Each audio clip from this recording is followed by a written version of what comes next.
I request to Dr. Gangwal sir to felicitate Dr. Amol Patil sir. Thank you so much, sir. We now move to our first session of our CME. It is my privilege to introduce our distinguished speaker, Dr. Amol Patil sir, MBBS, MD, DM Cardiology, has an extensive practice in cardiology with numerous contributions in clinical research and patient care as well. Now I welcome Dr. Amol Patil sir. नमस्कार, मी doctor Amol Patil, consultant cardiologist, Mahavir hospital. आपण रविवारच्या दिवशी एवढा time काढलात आणि ह्या कार्यक्रमाला उपस्थित राहिले त्याबद्दल खरंच आपला आभारी आहे. इथे मी आपल्या हॉस्पिटलमध्ये बरेच कॉम्प्लेक्स वगैरे केसेस केलेले आहेत, पण त्यातले ठराविक वेळेनुसार 4 केसेस प्रेझेंट करतो आहे. तर यामध्ये सगळ्यात पहिले बोलायचं झालं तर एक 38 वर्षाचा यंग मेल आपल्याकडे आला होता.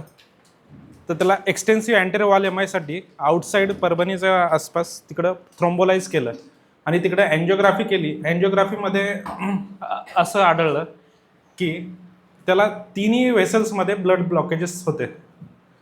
तर बऱ्याच जणांना ह्या एजमध्ये बायपास करा तिकडं सजेस्ट केलेलं, पण बायपास करायची इच्छा नसती. बऱ्याचदा यंग एजमध्ये एवढं बायपासचं ऑपरेशन करावं अशी इच्छा नाही आहे. तर त्यांनी मला रिक्वेस्ट केली, तर आपण यासाठी काय करू शकतो बाबा. तर तिन्ही वेसल्समध्ये ब्लॉकेजेस आहे, एज कमी आहे. मग त्यासाठी आपण बघायचं झालं तर तो डायबिटीस पण होतं त्याला. आणि हे ब्लॉकेजेस दिसतात आपल्याला. ही LCX आर्टरी म्हणल्या ती 100% बंद झालेली, ॲरो केलेला आहे. आणि दुसरी ती लेफ्ट अँटेरियर डिसेंडिंग आर्टरी, त्यामध्ये क्रिटिकल ब्लॉकेजेस म्हणजे जवळपास 90% ब्लॉकेजेस असं होतं. आणि RCA राईट कॉर्नरी आर्टरी त्यामध्ये जवळपास 75% ब्लॉकेजेस होतं. तर त्यासाठी मग आपण डिसाईड करताना एक सिंटॅक्स स्कोअर म्हणून डिसिजन मेकिंग असतं की ज्यामध्ये पेशंटला बायपास केल्याने जास्त बेनिफिट होईल की अँजिओप्लास्टी केल्याने बेनिफिट होईल. तर ते स्कोरिंगनुसार ते 18 म्हणजे लेस दॅन 24 असलं तर अशा पेशंटला आपण अँजिओप्लास्टी करू शकतो आणि त्याचा इमिडिएट बेनिफिट आणि लॉंग टर्म बेनिफिट चांगला असतो. तर ह्या स्कोरिंगनुसार तर ते अँजिओप्लास्टीचाही केस होतं. आणि क्रिटिकल असल्यामुळे तिकडं कोणी करायला तयार नव्हतं, पण आपण इथं केलं. तर यामध्ये आपण पहिले जे 100% ब्लॉक होता सगळ्यात पहिले त्याला आपण टॅकल करतो. यामध्ये ते 100% ब्लॉक आपण क्रॉस केल्यानंतर बलूननी डायलेट करतो आणि त्यानंतर हे ब्लॉक उघडल्यानंतर मग नेक्स्ट ते जी आर्टरी होती जी 100% बंद पडली होती ती नेक्स्टमध्ये बघताय आपण किती मोठी आर्टरी होती आणि ती ओपन झाली. ओके. आणि ही जी दुसरी लेफ्ट अँटेरियर डिसेंडिंग आर्टरी म्हणतो आपण, तर ती ऑलमोस्ट 70% ऑफ हार्टला सप्लाय करते. तर तेही आपण नेक्स्ट इमेजमध्ये बघू शकतो की आपण पूर्ण व्यवस्थित केल्यामुळे ते पूर्ण एकदम नॉर्मलच दिसतंय. आणि RCA जे बाकी होतं आपण ते स्टेजमध्ये ठेवलं होतं, कारण की एकाच टायमाला ते पेशंट RCA नंतर स्टेजमध्ये ठेवलं आहे आणि एकदम स्टेबल कंडिशनमध्ये आपण डिस्चार्ज केलं. आणि ऑलमोस्ट त्याचं जे पंपिंग फंक्शन अँटेरियर वॉल एमआयमुळे ऑलमोस्ट 35% झालं होतं. तर ते on follow up within 10 days ejection fraction improved from 35 to 55%. म्हणजे फक्त क्लिनिकलीच नाही तर सगळ्याच प्रकारे पेशंटला बेनिफिट झालं आहे त्याचं. आणि पेशंट एकदम आता नॉर्मल ॲक्टिव्हिटी करतो आहे. नेक्स्ट वीकमध्ये त्याचं स्टेज RCA अँजिओप्लास्टी प्लॅन आहे. तर टेक होम मेसेज ह्या केसबद्दल हा घ्यायचा झाला आहे की यंग पेशंटमध्ये आपण जर सिलेक्टेड केसेसमध्ये त्यांचं ओव्हरऑल सगळं असेसमेंट केल्यानंतर बऱ्याच पेशंटला ट्रिपल वेसल डिसीजमध्ये आपण अँजिओप्लास्टी करू शकतो आणि त्या सक्सेसफुल पण होतात आणि त्याचा लॉंग टर्म आउटकम पण चांगला असतो. तर सगळ्याच ट्रिपल वेसल डिसीजला बायपासच केलं पाहिजे असं काही नाही, पण क्लिनिकल प्रोफाईल वगैरे सगळं यांचं जजमेंट घेऊन आपण अँजिओप्लास्टी पण करू शकतो आणि ते सक्सेस पण होतं. ही सेकंड केस सांगायचं झालं तर आपल्या इथं एक 50 year old मेल पेशंट होता ज्याला की इन्फिरियर वॉल एमआयसाठी इनिशियली थ्रोम्बोलाइज केलं होतं सिल्लोडच्या जवळ. थ्रोम्बोलाइज केल्यानंतर पण कंटिन्युअस चेस्ट पेन होतं. असे पेशंट आपण बरेच बघतो. तर याचाही मग आपण आपल्या इथं आल्यानंतर आपण अँजिओग्राफी केली. अँजिओग्राफी केल्यानंतर त्याच्याही क्रिटिकल ब्लॉकेजेस होते. तर यालाही ट्रिपल वेसल डिसीज होती आणि यांचंही असंच होतं की सर तुम्ही काही सांगा पण मला बायपास करायचं नाही, दुसरा काही पर्याय असेल तर सांगा. आणि ऑनगोईंग चेस्ट पेन असल्यामुळं चेस्ट पेन पेशंटला चालू आहे, अशा पेशंटमध्ये इमर्जन्सीमध्ये बायपास होत नाही ते आपल्यालाही माहितीच आहे.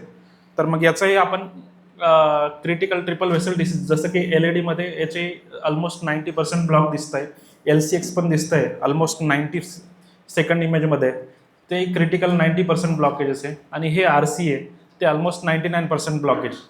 तर यामध्ये इन्फेरोवाल MI असल्यामुळं फर्स्ट RCA टॅकल केलं, तर RCA मधलं ते सेकंड इमेजमध्ये बघू शकता की आपण ते ब्लॉकेज काढलं आहे. आणि सेम सिटिंगमध्ये ऑलमोस्ट 5 स्टेंट टाकले आणि एकाच सिटिंगमध्ये पेशंटचं ट्रिपल वेसल डिसीज आपण प्लास्टिक केली आहे. हे बघू शकता की LCX पहिले इथं क्रिटिकली डिसीज होता, तर ते स्टेंटिंग नंतर एकदम व्यवस्थित झालं. आणि हे लेफ्ट मेन टू LAD पण आपण हे केलं आहे. तर यामध्ये बघू शकता की आपण in single sitting triple vessel disease त्याची कंडिशन स्टेबल होती म्हणून आपण एकाच सिटिंगमध्ये तिन्ही वेसल्सचे ब्लॉकेजेस टॅकल केले आणि अँजिओप्लास्टी केली आणि पेशंट एकदम सिम्टमॅटिकली बेटर झाला. ज्याचं जे ऑनगोईंग चेस्ट पेन जे की त्याला तर असं भीती वाटत होती की आपण वाचतो की नाही, तो एकदम हसत खेळत 4 दिवसातच आपल्या हॉस्पिटलमधनं डिस्चार्ज होऊन गेला. ट्रिपल वेसल डिसीजला फक्त CABGच नाही तर अँजिओप्लास्टीमध्ये कव्हर करू शकतो आणि आपण करू शकतो अशा केसेस. तिसरी केस सांगायचं झालं तर ही एक इंटरेस्टिंग केस आहे. यामध्ये बऱ्याच जणांचा सहभाग होता ह्या केसमध्ये मॅनेज करण्यामध्ये. तर सगळ्यात पहिले एक 50 इयर ओल्ड फिमेल होती. तिला BPची ट्रीटमेंट रेग्युलर न घेतल्यामुळे ती पॅरालिसिस म्हणून आपल्याकडे ॲडमिट झाली. पॅरालिसिस असल्यामुळे आपण इनिशियल इव्हॅल्युएशन केलं तर CT स्कॅन केलं तर ब्रेनमध्ये इंट्राक्रॅनियल ब्लीड होतं, IC ब्लीड म्हणतो आपण. तर त्यामुळे तिला पॅरालाइज झालेलं एक राईट हेमिपॅरेसिस होतं. मग यामध्ये BP कंट्रोल वगैरे आपण केलं, स्टेबल केलं आणि कन्झर्वेटिव्हली मॅनेज केलं. जास्त मोठा ब्लीड नसल्यामुळं आपण कन्झर्वेटिव्ह मॅनेज करून आपण डिस्चार्ज केलं. पण बऱ्याच दिवस इमोबिलाइज असल्यामुळं तिला आणि आपण जास्त अँटीप्लेटलेट पण देऊ नाही शकत यामध्ये प्रोफायलॅक्टिकली पल्मोनरी एम्बोलिझम प्रोटेक्ट करण्यासाठी. पण ती मग सडन आपल्या इथं आली आणि प्रेझेंट केलं तर तेव्हा एकदम कार्डिओजेनिक शॉकमध्ये होती. BP एकदम 70 सिस्टॉलिक BP आणि ऑक्सिजन सॅच्युरेशन पण डिसॅच्युरेट झालेली. अशा कंडिशनमध्ये ते आपल्याकडे प्रेझेंट झाले. मग यामध्ये काय करणार की IC ब्लीड आहे आणि आपण इको केला तर त्यामध्ये आपल्याला असं जाणवलं की RA-RV dilatation, pulmonary hypertension develop झाले. म्हणजे ऑब्व्हियसली डायग्नोसिस आपलं क्लिनिकलीच कन्फर्म झाले की पल्मोनरी एम्बोलिझम आहे. म्हणजे रक्तात जी बरेच दिवस त्यांची हालचाल नसल्यामुळं उजव्या पायात जे रक्ताची गाठ बनली ती फुफ्फुसात गेल्यामुळं पल्मोनरी एम्बोलिझम झाल्यामुळं एकदमच सडन शॉक आणि ऑक्सिजन कमी झालं आहे पल्मोनरी एम्बोलिझम. अशा शॉकच्या पेशंटमध्ये ऑप्शन असतं की थ्रोम्बोलाइज करा. थ्रोम्बोलाइज म्हणजे काय करतो आपण की ब्लड क्लॉट जे विघळण्याचं इंजेक्शन आहे ते देतो. यात बरेच आपले ऑप्शन असतात, टेनिक्टेप्लेज, रेटेप्लेज, स्ट्रेप्टोकायनेस. पण ह्या पेशंटमध्ये आपण देऊ नाही शकत कारण की रिसेंटच IC ब्लीड झालेलं आहे.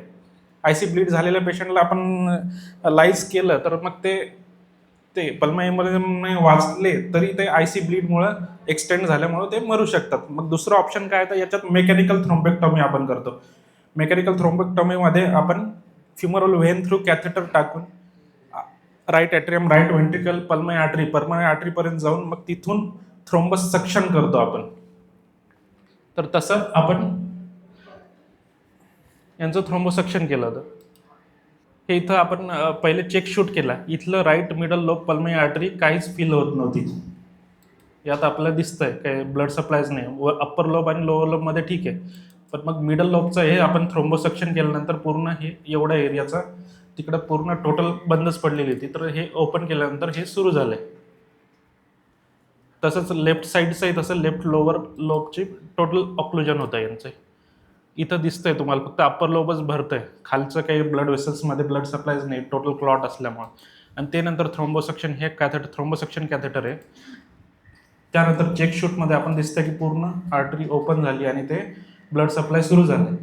आणि ह्या पेशंटला हे एवढे मोठमोठे ब्लड क्लॉट्स आपण थ्रोम्बोसक्शननी काढले.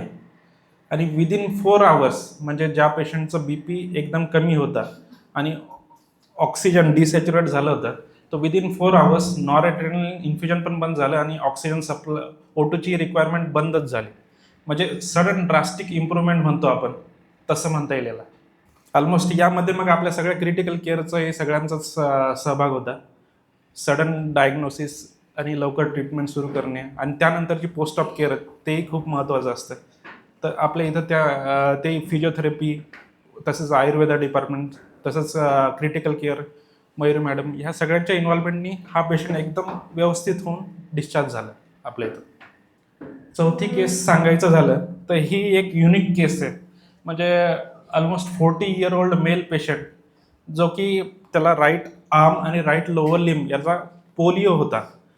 पोलिओ असल्यामुळे त्याचं आर्म डेव्हलपमेंट कमी होती आणि त्याला एक हातात काठी घेऊन चालायचा. तो काडी आपल्या काखेत ठेवून तो चालायचा. त्याच्यामुळे मल्टिपल टाईम प्रेशर येऊन त्याच्या आर्टरीला डॅमेज झालेलं. आर्टरीला डॅमेज झाल्यानंतर मग त्यामुळे तिथं सडन थ्रोम्बोसिस झालं. त्याला सिव्हिअर, उजव्या हाताला खूप सिव्हिअर पेन होतं, राईट अप्पर लिम्ब. तर त्यासाठी डॉपलर केलं तर आउटसाईड डॉपलर झालेलं. डॉपलरमध्ये तर रेडियल आणि अल्नार आर्टरीचा ब्लड सप्लायच बंद झालेला. हात थोडा थंडगार पडलेला, काळा निळा पडायला सुरुवात झालेली. मग हे गँग्रीन डेव्हलप होण्याची पुढची स्टेज म्हणता येईल. यामध्ये मग आपण त्यांनाही मिनिमली इन्व्हेजिव्ह म्हणतो आपण सर्जरी. यामध्ये मग आपण नेक्स्ट ऑप्शन असतं, 2 ऑप्शन आहेत. समजा ॲक्यूट ब्लॉक झाला आहे तर एक बायपास सर्जरी करता येईल, ती ओपन सर्जरी आहे. पण आणि दुसरं एक मिनिमली इन्व्हेजिव्ह. यामध्ये आपण काय करू शकतो तर अँजिओप्लास्टीसारखंच तिथं जी रक्तवाहिनी बंद पडली तिथं जाऊन ब्लड क्लॉट्स ॲस्पिरेट करायचे आणि त्यांनी पण रिझल्ट नाही आला तर थ्रोम्बोलाइज करू शकतो आपण. तर 24 आवर थ्रोम्बोलायसिसचं इंजेक्शन आपण देऊ शकतो. तर ह्या पेशंटमध्ये तसंच आपण केलं. तर जे आउटसाईड रिपोर्टमध्ये रेडियल आणि अल्नार आर्टरी बंद पडल्या होत्या, त्या आपण आपल्या इथं आल्यानंतर एन्जिओग्राफी केली तर ते ॲक्झिलरी आर्टरी म्हणजे एक्सटेंड होत चाललं होतं. म्हणजे थ्रोम्बस जो इथं आदल्या दिवशी इथपर्यंत होता तो एक्सटेंड होऊन इथपर्यंत गेला असता आणि कदाचित पेशंटला जर वेळेवर ट्रीटमेंट नसती भेटली तर पूर्ण हातच काढायची गरज पडली असती. तर त्यासाठी मग आपण काय केलं तर सगळ्यात पहिले थ्रोम्बोसक्शन केलं. थ्रोम्बोसक्शन केल्यानंतरही क्लॉट बरेच ते 2-3 दिवस वेळ वाया गेल्यामुळं म्हणा की काय, थ्रोम्बस लोड जास्त असल्यामुळं थ्रोम्बोसक्शन केलं. थ्रोम्बस बराच बाहेर आला तरी पण ब्लड फ्लो इस्टॅब्लिश होत नव्हता.